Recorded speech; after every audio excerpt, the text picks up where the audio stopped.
Last week, I went to Namescon Global, the largest domain name convention in the world.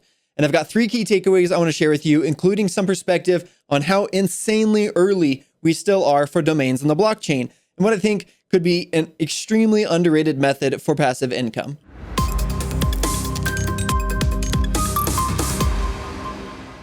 Welcome to DeFi Now. I'm Josh Cross. And before we jump in, I want to be super clear that none of this is financial or investment advice at all. And I'm just sharing my perspective. Also, as you may know, I'm an advisor to Decentraweb, which I'll be talking about heavily because I think that they have the best chance at being adopted. Now, just to set the stage, you should know that Namescon is not a large convention. There were maybe 1,000 people there, but it is super targeted towards domainers.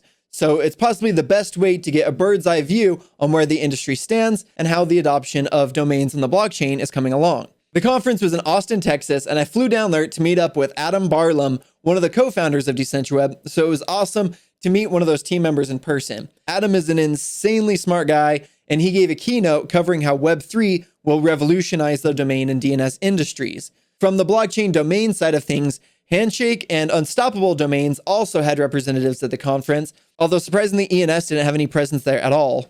I don't know why. Decentraweb was a gold sponsor, but for the most part, we were just kind of feeling things out. It wouldn't make sense to go all out at this conference when marketing is still taking a backseat to development. There was a ton of interest from people we talked to about Decentraweb though. People love the idea of owning top-level domains like .com. I mean, you can't own .com, but owning top-level domains as opposed to just owning subdomains like ENS or Unstoppable Domains. And people seem to like that it's built on Ethereum, which already has a lot of infrastructure and adoption, as opposed to Handshake, which I do like Handshake, but they have their own blockchain and wallet and a more difficult onboarding process. With that said, let's move on to the key takeaways. The first and most obvious one here is that we're still super early. Even at a domain convention with the world's experts attending, many of the people we talked to only had a surface level understanding of blockchain domains. I remember we talked with one investor who owns a bunch of ENS subdomains, but he didn't know that Ethiopia could claim the .eth top level domain sometime in the future. Beyond all of that, there was also a live domain auction, which I found super interesting. And that brings me to the second takeaway, which is a kind of a consideration of the potential upside here, looking at the valuations of Web 2 domains versus where we're at in Web 3 domains. The auction was for over 100 subdomains with bids starting at $500, which is 10 times the price of a top-level domain on Decentraweb. The online auction is still live for many of those domains, and these valuations are just wild compared to what we see in blockchain domains. The bid for virus.com is currently at $250,000. Comicbooks.com is at $200K. Goggle.com.org and .net is at $270K. These are all subdomains. Yes, I know that .com is the most valuable TLD, but if people are willing to pay this much for subdomains, imagine what they'll pay for a really good top-level domain that they can earn passively on by selling subdomains.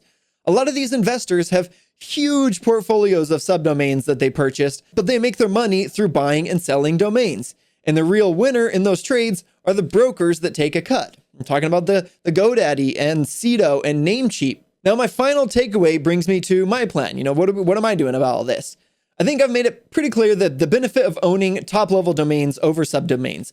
It's like buying a domain from GoDaddy versus just being your own GoDaddy. Just a night and day difference and opportunity. But personally, I don't really want to spend a ton of time on this. So rather than searching for the perfect TLDs, I'm mainly just going to buy more DWEB tokens.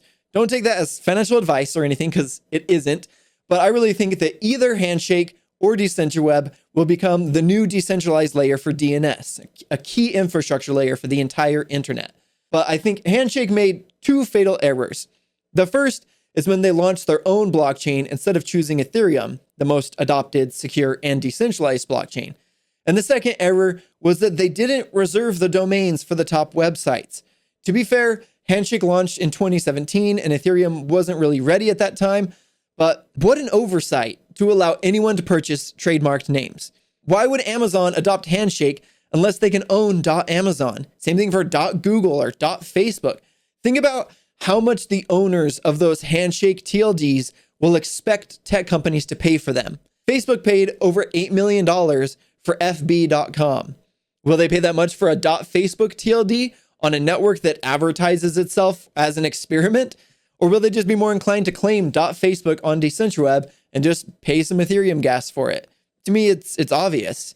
So I'm going to play around and find a couple more cool TLDs, stake them on Decentraweb, let people mint subdomains on them, earn a little passive income from it. But for the most part, I'm just going to continue stacking DWEB tokens because I like having liquid assets and I want to put my brain juices towards other things. Now, sound off your thoughts in the comments below. If you made it this far and you think you got some value from watching, make sure you subscribe, do a thumbs up, all that stuff. It's super helpful, helps with the algorithms and all that. And I really do appreciate it. Thanks so much for watching and keep exploring.